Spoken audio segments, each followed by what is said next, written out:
The apex beast sniffed her blood, then faked death to avoid a fight, reaches its dramatic peak when Mara's accidental cut releases blood that the wounded Terrashade analyzes mid-capture. In a breathtaking display of intelligence, the six-limbed predator convulses in theatrical agony before going perfectly limp. A calculated strategy that stuns the research team as they realize true apex status belongs to minds, not fangs. The jade-hued forests of Vectra Prime shimmered with bioluminescence as Dr. Mara Sinclair stepped off the transport shuttle. The sticky heat enveloped her immediately, a sharp contrast to the sterile coolness of interstellar travel. She inhaled deeply, savoring the rich, earthy scent of alien vegetation, a welcome change from recycled air. "Dr. Sinclair, welcome to Outpost Vectra 3. A wiry man in standard-issue field gear approached with an extended hand. "I'm head researcher Thomas. The Council informed us of your arrival, though they were vague about your assignment parameters." Mara smiled thinly. "The Council excels at vagueness. It's their primary skill set." She adjusted the strap of her equipment bag. "I'm here to document the alleged apex predator, the Terrashade. I believe your team calls it?" Thomas's expression tightened. "We've lost 3 researchers to that creature in the past year. Documentation feels rather insufficient given the circumstances." 3 deaths? Mara raised an eyebrow. "Yet the Council classified this as a Category 2 threat assessment?" "Politics," Thomas shrugged. "Keeps funding flowing if they downplay the risks. But believe me, whatever's out there is smarter than anything we've encountered." They walked toward the central compound, a cluster of prefabricated modules arranged in a defensive circle. Mara noted the reinforced perimeter fencing and automated turrets. Excessive for a Category 2 threat. The Council wants confirmation that humans remain competitive in the predatory hierarchy, Mara explained. "There's concern that our current classification as mid-tier predators affects our standing in interstellar relations." Thomas snorted. "That's what this is about. Galactic posturing?" "Science drives policy, Thomas. Policy determines funding." Mara watched a flurry of bioluminescent insects swarm around an exterior light. "Besides, I've specialized in predator cognition for 15 years. If this Terrashade is as intelligent as reports suggest, I want to see it for myself." "I'll introduce you to Malik," Thomas said. "He's tracked the creature more times than anyone, though he'll tell you pursuing it is suicide." The interior of the main module hummed with activity. Researchers hunched over holographic displays of Vectran topography. Specimen containers lined the walls, filled with samples of local flora and preserved fauna. In the center of the room, a 3-dimensional projection showed thermal imaging of a densely forested region. A broad-shouldered man with close-cropped gray hair manipulated the projection. He zoomed in on a shadowy depression between massive tree trunks. "That's Malik," Thomas whispered. "Former military pathfinder. Trust his instincts." Malik looked up as they approached, his weathered face impassive. "You're the specialist," he said. It wasn't a question. "Dr. Mara Sinclair, Xenobiological Predation Dynamics." She stepped forward, studying the projection. "Is this where you lost your last team member?" "Scouting drone lost contact here 2 days ago," Malik corrected. "We haven't recovered the body. We won't. The Terrashade doesn't leave evidence." "Every predator leaves evidence," Mara countered. "You just need to know what to look for." Malik's expression darkened. "With respect, Dr. Sinclair, you've been on this planet for approximately 5 minutes. I've spent 3 years mapping the Terrashade's territory and behavior patterns." "And what have you learned?" "That it's watching us more than we're watching it." He manipulated the display, revealing a clearing in the dense jungle. "We've found 7 of these circular areas, perfectly maintained, no overgrowth, no fallen debris." Mara leaned closer. "Natural formations?" "Nothing on Vectra forms perfect circles," said a new voice. A slender woman with intricate braids approached. Dr. Leon, xenobotanist and field medic. Those clearings appear engineered. The vegetation actively moves away from the center. Interesting, Mara circled the hologram. And the terrashade frequents these areas. We believe it creates them, Leon said. Though we've never observed the process directly. I want to see one. Mara straightened. Decision made. Tomorrow, at first light. The Council's directives specify remote observation only, Tomas interjected. After our recent losses. The Council sent me precisely because remote observation has failed. Mara cut him off. I need sensory data that drones can't capture. Pheromone signatures, territorial markings, behavioral responses to stimuli. And when the stimuli is you, Malik said flatly, and the behavioral response is evisceration? Mara met his gaze. Then the Council gets valuable data on its hunting techniques. A soft chime interrupted the tension. The central display flickered, replacing the topographical map with the stern face of a woman in formal attire. Council Liaison Juno, Thomas acknowledged with a nod. We've just welcomed Dr. Sinclair. Excellent. Juno's voice carried the clipped precision of someone perpetually pressed for time. Dr. Sinclair, the Council expects preliminary findings within 72 hours. We have a classification review pending with the Galactic Species Registry. Your assessment will determine humanity's positioning. I understand the stakes, Mara replied, but quality research requires... The Council has invested considerable resources in your deployment. Doctor, Juno's tone cooled. Your unorthodox methods were deemed acceptable given the time constraints. Don't make us regret that decision. The transmission ended abruptly. Mara sighed, turning to find the team watching her with varied expressions of curiosity and concern. Unorthodox methods? Leon questioned. Dr. Sinclair has a reputation, Tomas supplied diplomatically. Her work on the neural mapping of European ice stalkers revolutionized our understanding of aquatic predator cognition. I was also formally censured for unnecessary risk-taking, Mara added with a wry smile. The censure made more headlines than the discovery. The ice stalker incident, Malik said. Recognition dawning. You deliberately wounded yourself to observe hunting behavior. A controlled laceration, Mara corrected. And it worked. We confirmed that ice stalkers track prey through electroreception of neural activity, not blood as previously thought. And nearly lost your arm in the process, Malik countered. Science demands data, Mara shrugged. Sometimes obtaining that data involves personal risk. Now, who's joining my expedition tomorrow? This is insanity, Thomas muttered, but Malik stepped forward. I'll guide you, he said. Not because I approve, but because someone needs to bring back whatever the terrashade leaves of you. Charming, Mara smiled. Dr. Leon, we could use your botanical expertise. Leon hesitated, then nodded. Protocol dictates a minimum 3-person team for hazardous fieldwork, and I'd like to collect fresh samples from those clearings. Perfect. Mara clapped her hands together. Gear up for a 3-day excursion. We leave at dawn. As the team dispersed to prepare, Mara unpacked her specialized equipment. Her fingers lingered on a slender device, a neural scanner calibrated to detect predatory intelligence. The Council would be expecting quantitative data on hunting methods, territorial aggression, resource competition, all the metrics they use to classify species in their rigid hierarchy.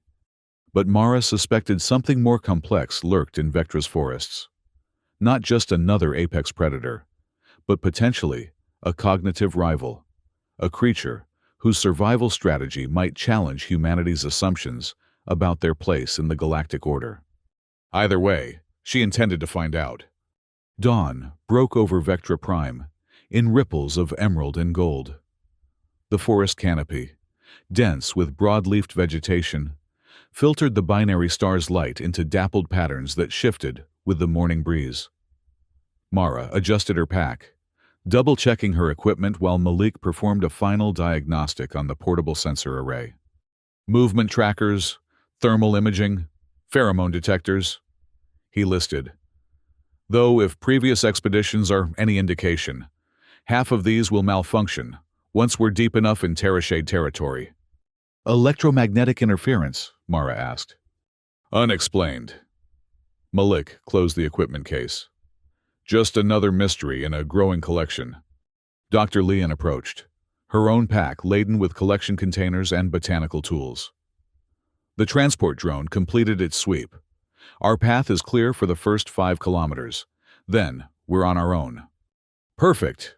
Mara activated her wrist display, syncing it with the outpost's mapping system. Let's move. I want to reach the nearest clearing by midday. They departed through the eastern gate, passing under the watchful lenses of perimeter drones.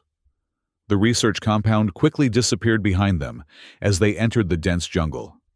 The air grew thicker, heavy with moisture and the sweet rot scent of alien vegetation. Bioluminescent vines hung from massive tree trunks, their soft blue glow creating an otherworldly atmosphere, even in daylight. Malik took point, machete in hand though he rarely needed it. The forest seemed to part before them, undergrowth mysteriously thinning along their path. Is it normal for the vegetation to be so accommodating? Mara asked, noting the peculiar lack of resistance. Nothing's normal this deep in, Leon replied, collecting a sample from a nearby vine. The plant life here behaves almost cooperatively. My theory is that it responds to pheromones or electromagnetic signatures. Or it's being manipulated, Malik added grimly, by something that doesn't want obstacles between it and potential prey. They continued in silence, the forest growing denser around them. Occasionally, Malik would halt, studying the ground or examining broken foliage. Twice he changed their course without explanation, his eyes constantly scanning the surroundings. By midday, the character of the jungle had transformed. The trees grew taller, their canopies forming an almost unbroken ceiling.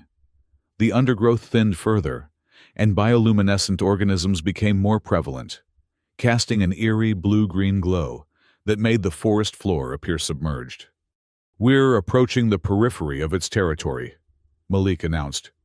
From here on, we maintain communication protocols.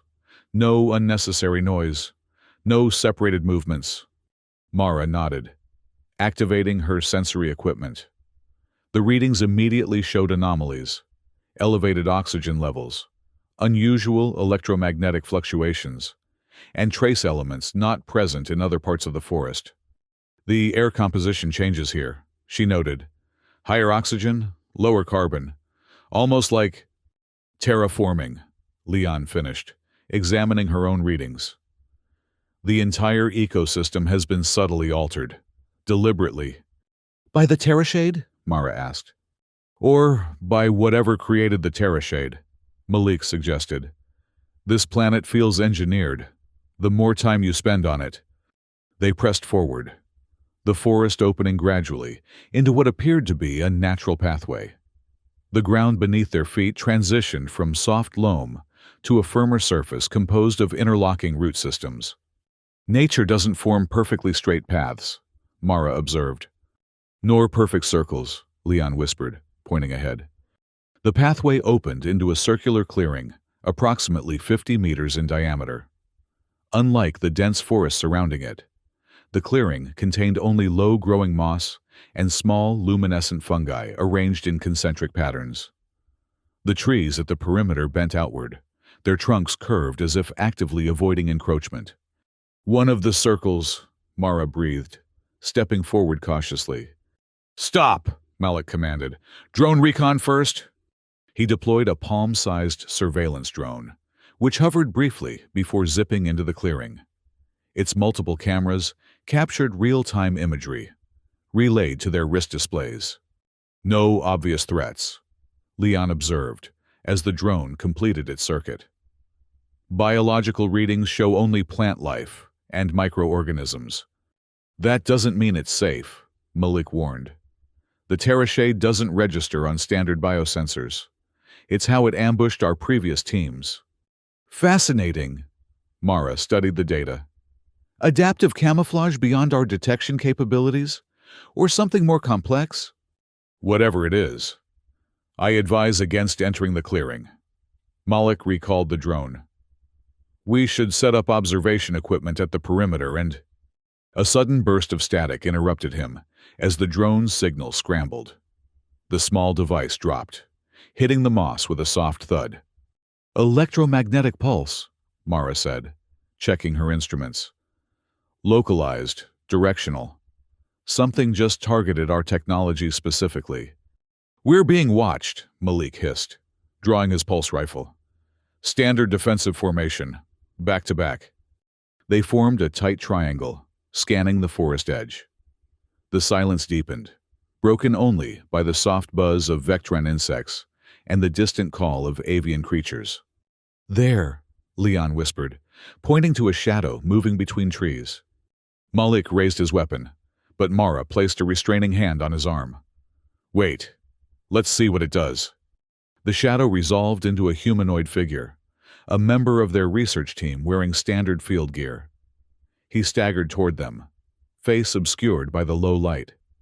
That's Akana, Leon gasped. Our missing scout!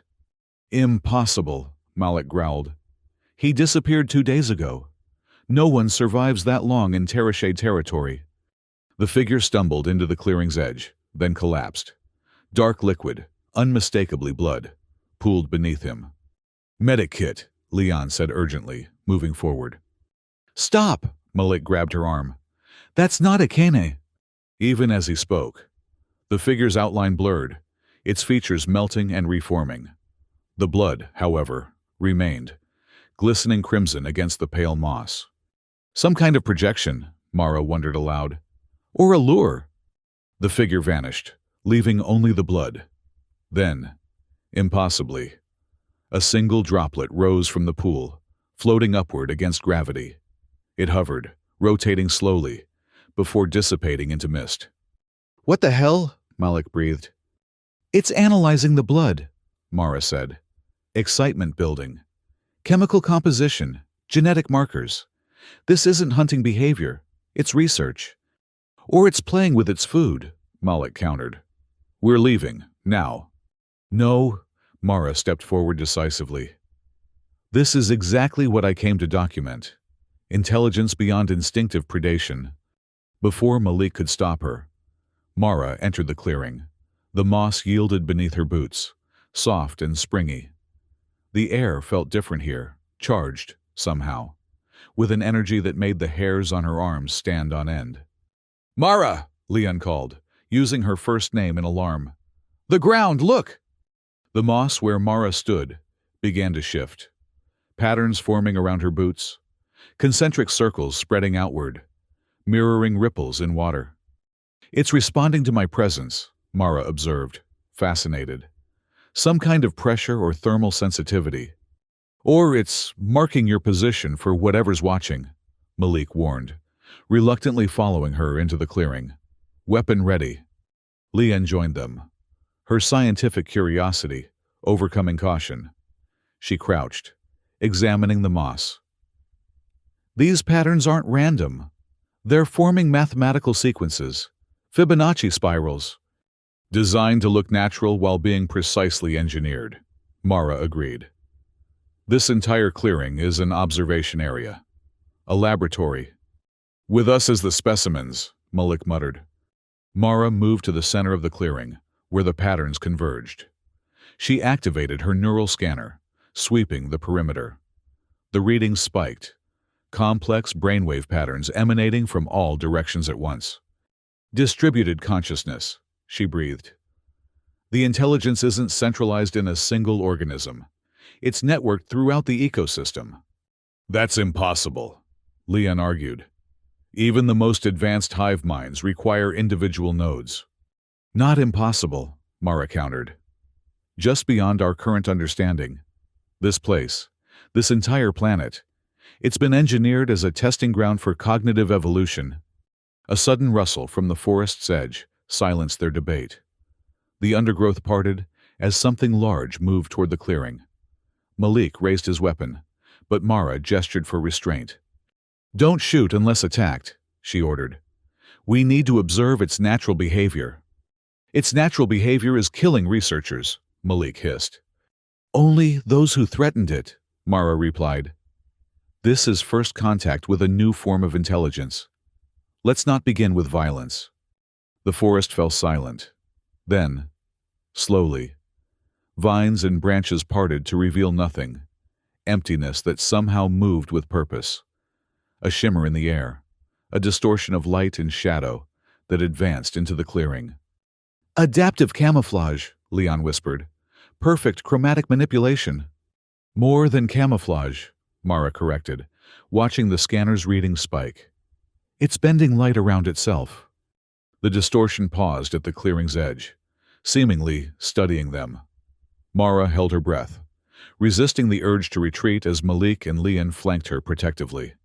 "I'm going to attempt communication," she said quietly. "That's not in the protocol," Malik warned. "None of this is in the protocol."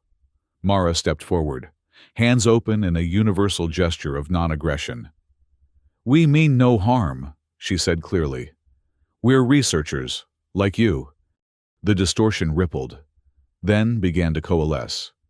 Slowly, a form took shape. A six-limbed creature, approximately the size of a large terrestrial feline. Its body was sleek, covered in what appeared to be overlapping plates that continuously shifted color to match its surroundings. Its head was elongated, with no visible eyes, but a series of sensory pits running along its skull. "Magnificent," Mara breathed. The creature moved with liquid grace, each step deliberate. It circled them once, maintaining distance, before stopping directly across from Mara. Then, it did something unexpected. It produced an exact duplicate of Mara's vocal pattern. "We mean no harm," it mimicked perfectly. "We're researchers, like you." "Vocal mimicry," Leon gasped. "It's copying you!" "Not just copying," Mara said, excitement building. "It's establishing communication parameters, confirming mutual understanding." The Terrashade, for surely this was the creature they sought, tilted its head. One forelimb extended, claws retracting to reveal sensitive digits that resembled fingers. It made a gesture that seemed to indicate the forest beyond. "I think it wants us to follow," Mara suggested. "Absolutely not," Malik objected. "This could be a hunting strategy. Lure prey deeper into its territory." "If it wanted to hunt us, it wouldn't reveal itself," Mara countered. "This is deliberate contact." Before they could decide, the Terrashade made another sound, a series of clicks and whistles that seemed to carry meaning beyond mere mimicry. It gestured again, more insistently. "I'm following it," Mara declared. "This is a historic opportunity." "The Council's directives," Malik began. "The Council wants data on apex predator intelligence," Mara cut him off. "I'm about to deliver exactly that." With determined strides, she followed the Terrashade as it moved back toward the forest. After a moment's hesitation, Leon joined her. Malik cursed under his breath, but fell in behind them, weapon ready. The creature led them along a path that hadn't been visible before, a narrow trail through the dense vegetation that opened just as they approached. The bioluminescent organisms grew more numerous here, providing sufficient light despite the deepening shadows of afternoon.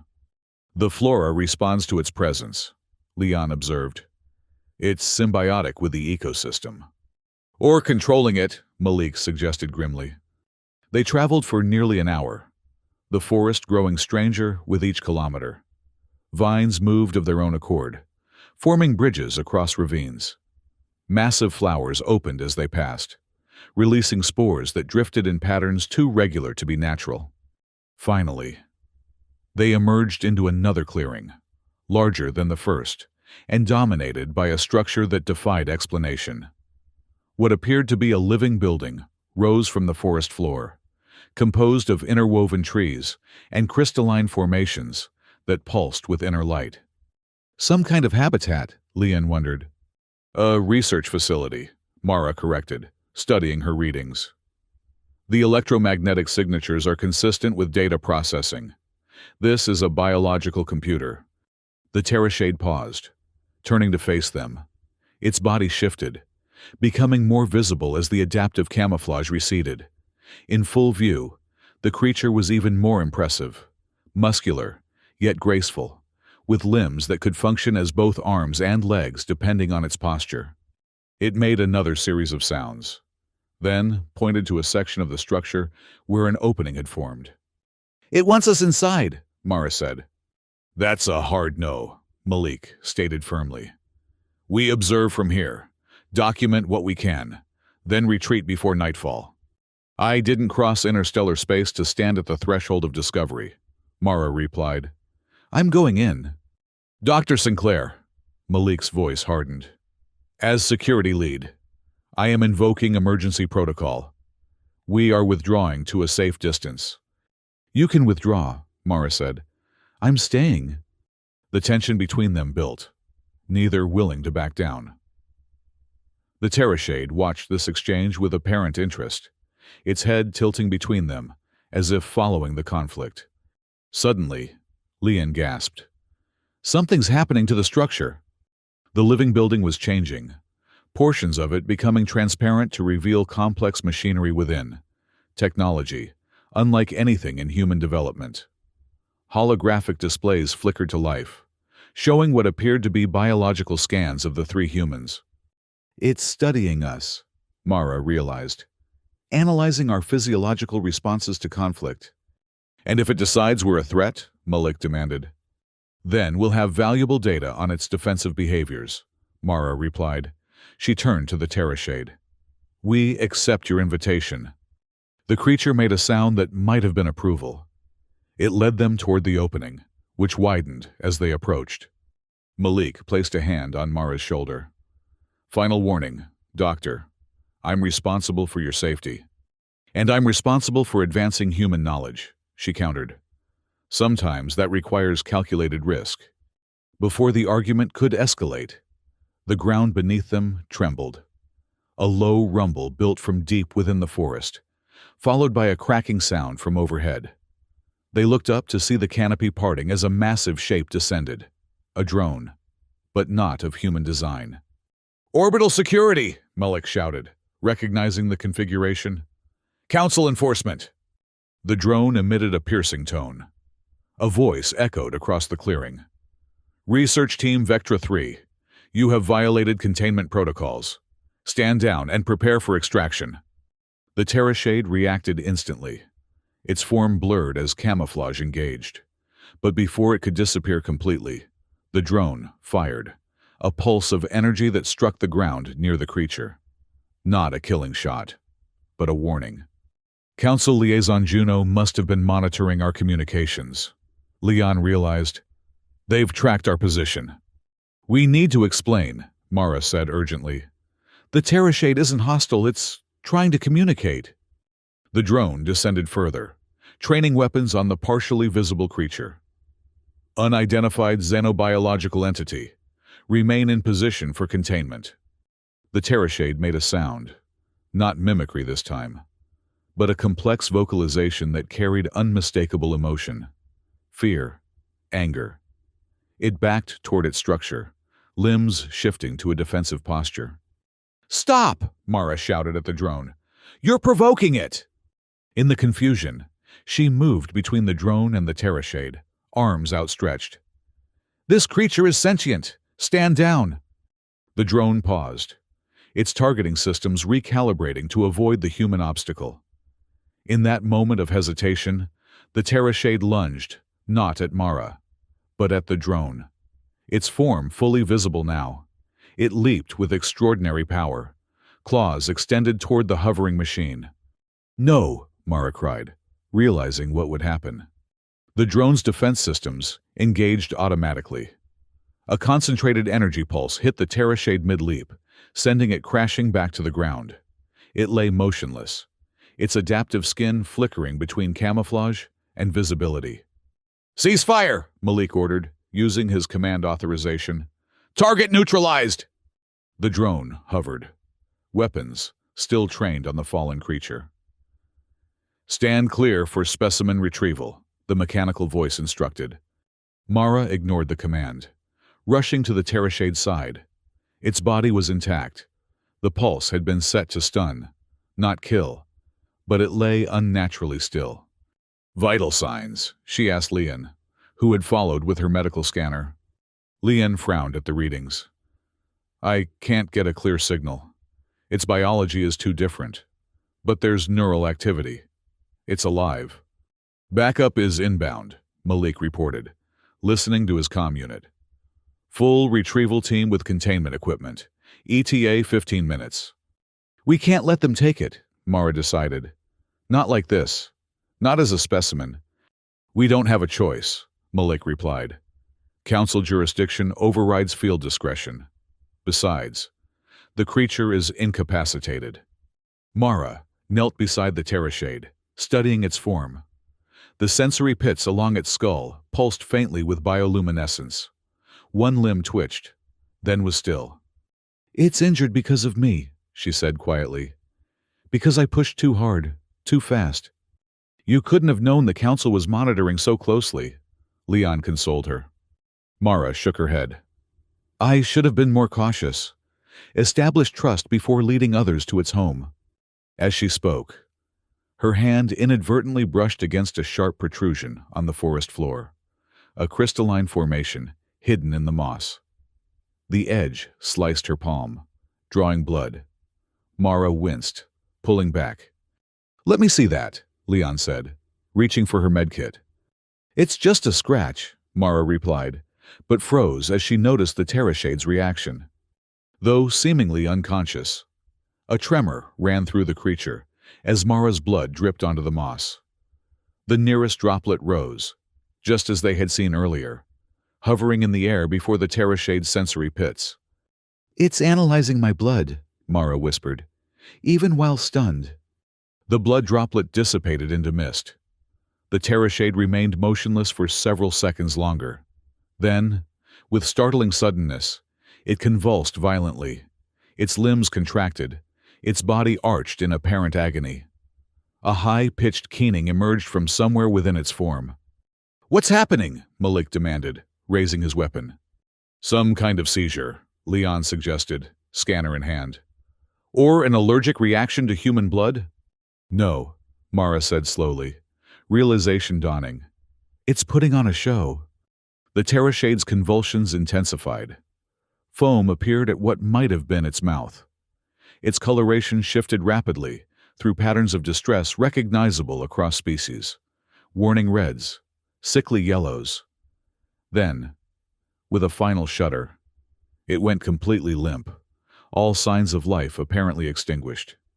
"It's dead?" Leon asked incredulously. Mara's neural scanner told a different story. "No. Its brain activity is highly organized. This is deliberate." "It's faking death," Malik realized. "But why?" "To avoid conflict," Mara said, understanding blooming. "It analyzed my blood, identified me as a potential predator competitor, and chose the optimal survival strategy, playing dead."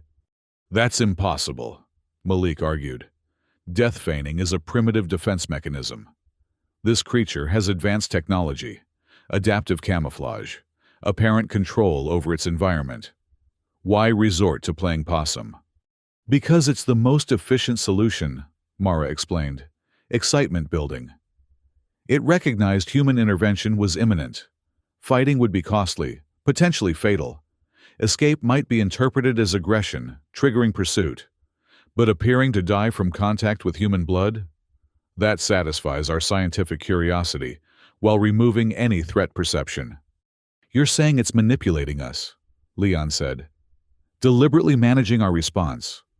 "Exactly." Mara stood, eyes bright with discovery. "This isn't just predator intelligence. It's strategic thinking, game theory.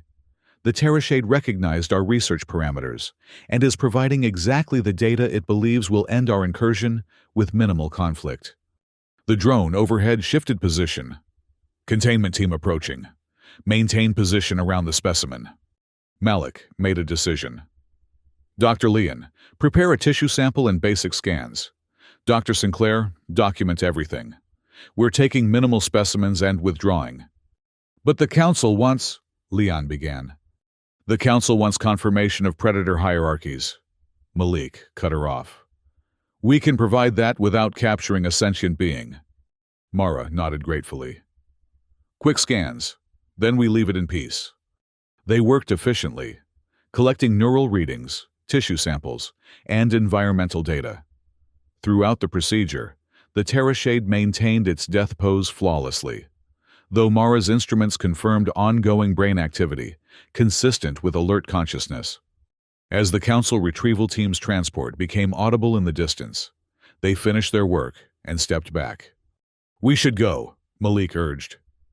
Meet them at the perimeter and report the creature died from contact with human biochemistry. They'll want to retrieve the body, Leon pointed out. Then we tell them it's too dangerous. Unknown pathogenic risks from a dead apex predator.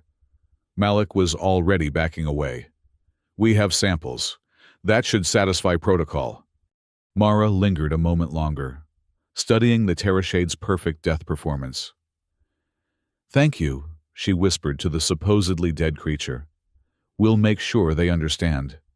As they retreated toward the forest edge, Mara glanced back once.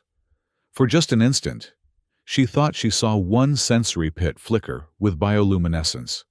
A wink, perhaps, or simply acknowledgement. The journey back to the research outpost was tense. They intercepted the Council retrieval team at the forest perimeter, delivering their carefully constructed report. The Terrashade had died upon contact with human blood, suggesting a fundamental biochemical incompatibility. The rapid decomposition of the body, a fabrication, made retrieval too hazardous without specialized containment protocols. The samples they'd collected would have to suffice. Council liaison. Juno's holographic projection registered skepticism, but ultimately accepted their assessment. The threat was neutralized. Data was obtained, and further risk to personnel could be avoided. A win by bureaucratic standards. Back at the outpost, Mara, Malik, and Leon sequestered themselves in the laboratory to analyze their findings. Thomas joined them, his initial disapproval of the expedition fading as the significance of their discovery became apparent. These neural patterns, he marveled, studying the scans. They're more complex than anything in our comparative database, more structured than even cetacean cognition. And look at this, Leon added, examining tissue samples under a molecular imager. Its cellular structure can reorganize on command. That's how it achieves both camouflage and mimicry. But the death-feigning behavior is what interests me most, Mara said, reviewing the recorded footage. It's a deliberate cognitive choice, not an instinctive response. The Terrashade assessed multiple possible reactions and selected the one with optimal survival probability. Which makes it the perfect apex predator, Malik concluded. Not because it's the strongest or most aggressive, but because it's the smartest. Intelligence as the ultimate predatory adaptation, Mara agreed. The Council won't like the implications. Why not? Thomas asked. Surely this elevates humanity's status. We're among the most intelligent species in charted space. Exactly. Mara's expression was grim. If predatory dominance is determined by intelligence, rather than physical capabilities, then humanity moves much higher in the hierarchy. Our current mid-tier classification is based on physical attributes, lack of natural weapons, relatively weak musculature, limited sensory range. But if cognitive capacity becomes the primary metric, Leon began, then we're suddenly much more threatening to other species, Malik finished. Politically complicated. And there's more, Mara added. I don't believe the Terrashade evolved naturally. This entire ecosystem shows signs of deliberate engineering. Vectra Prime isn't just a planet. It's a laboratory, a testing ground for predator cognition. Created by whom? Thomas asked. That's the question that will really make the Council nervous, Mara replied. They worked through the night, compiling their data into a comprehensive report. Mara insisted on including all their observations, particularly the evidence of sentience and strategic decision-making. By morning, they had prepared a presentation that would fundamentally challenge the established xenobiological classification system. Council Liaison. Juno's holographic form materialized precisely at the scheduled time. Her expression was impassive as Mara delivered their findings, methodically presenting the evidence for the Terrashade's advanced intelligence and the implications for predator hierarchy theory.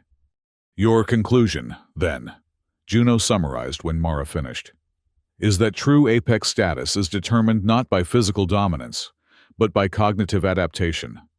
Correct, Mara confirmed.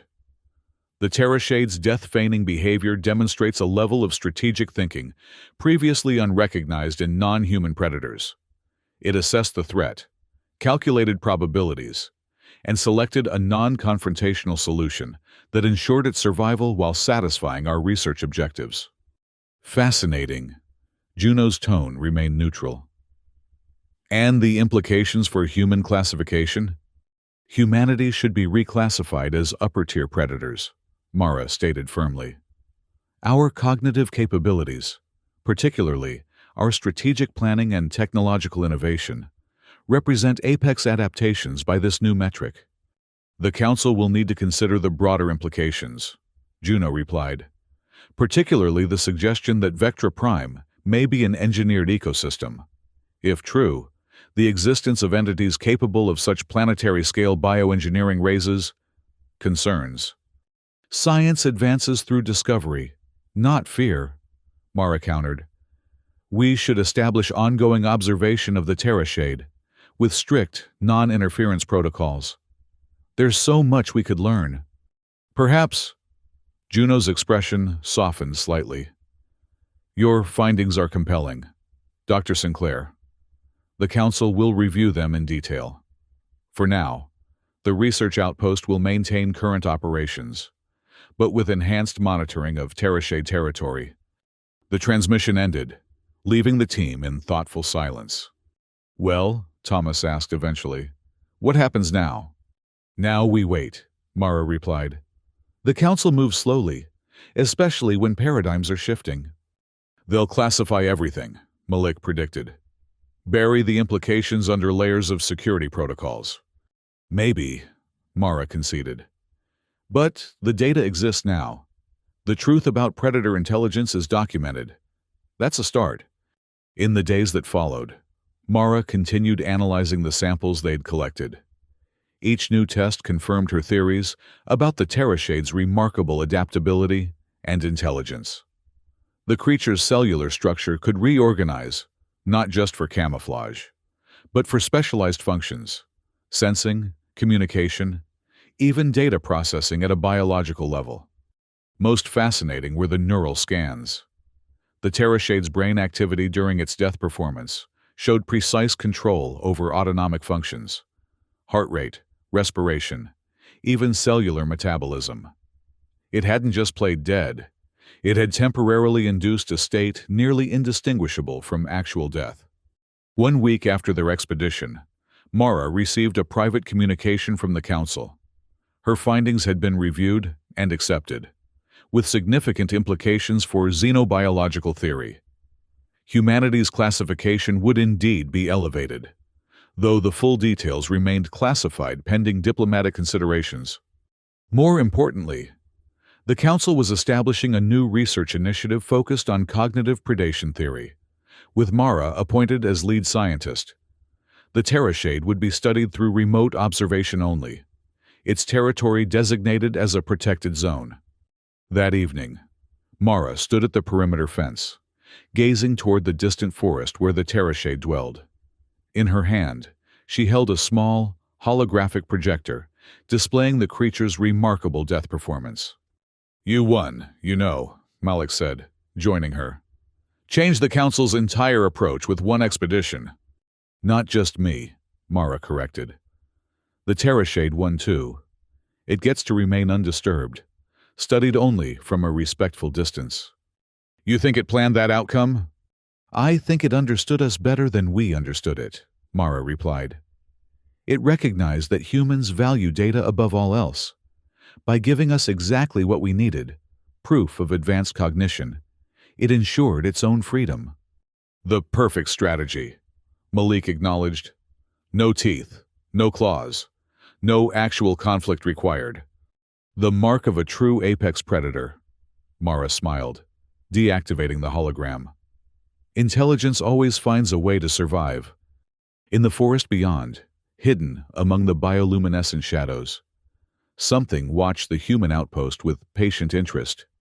Its 6 limbs shifted silently as it processed new data, adapting its understanding of these curious, bipedal researchers.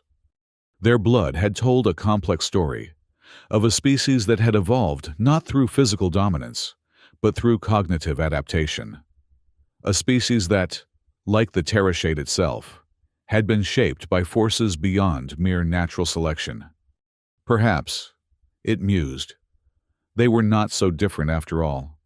Predators who had discovered that the greatest survival advantage came not from strength, but from the ability to choose when not to fight at all. The terrashade's form shimmered, its adaptive camouflage engaging as it retreated deeper into its domain. There would be time to learn more about these humans, time to observe their behaviors, analyze their patterns, perhaps even establish more direct communication. For now, it was enough to know they had understood the lesson, that in the complex dance of predator and prey across the cosmos, true apex status belonged not to those with the sharpest teeth or strongest claws, but to those with the wisdom to recognize when playing dead served life better than fighting ever could.